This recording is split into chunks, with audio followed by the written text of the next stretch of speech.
ଆଜିର ପ୍ରଥମ ପ୍ରଶ୍ନ ହେଉଛି ଆମ ରାଜ୍ୟର ନାମ କ'ଣ?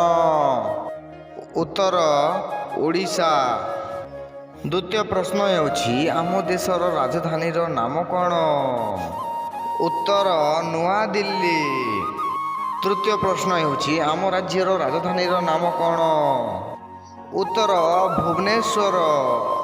ପରବର୍ତ୍ତୀ ପ୍ରଶ୍ନ ଆମ ଦେଶର ରାଜ୍ୟ ସଂଖ୍ୟା କେତେ?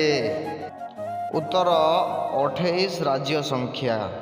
ପରବର୍ତ୍ତୀ ପ୍ରଶ୍ନ ଗୋଟିଏ ସପ୍ତାହ ସମାନ କେତେ ଦିନ?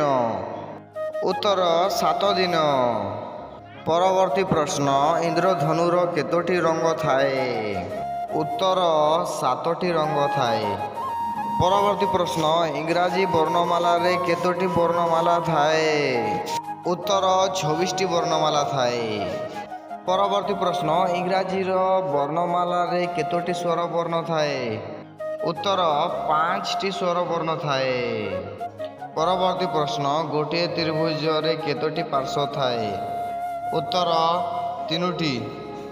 ପରବର୍ତ୍ତୀ ପ୍ରଶ୍ନ କେଉଁ ଦିଗରେ ସୂର୍ଯ୍ୟାସ୍ତ ହୋଇଥାଏ? ଉତ୍ତର ପଶ୍ଚିମ ଦିଗରେ। ପରବର୍ତ୍ତୀ ପ୍ରଶ୍ନ ବର୍ଷକ କେତେ ମାସ? ଉତ୍ତର 12 ମାସ। ପରବର୍ତ୍ତୀ ପ୍ରଶ୍ନ ଚନ୍ଦ୍ରକୁ ଯାଇଥିବା ପ୍ରଥମ ବ୍ୟକ୍ତି କିଏ? ଉତ୍ତର ନୀଲ୍ ଆର୍ମଷ୍ଟ୍ରଙ୍ଗ। ଭିଡ଼ିଓଟି ଭଲ ଲାଗିଥିଲେ ନିଶ୍ଚିନ୍ତ ଭାବରେ ଚ୍ୟାନେଲକୁ ସବସ୍କ୍ରାଇବ୍ କରିବେ।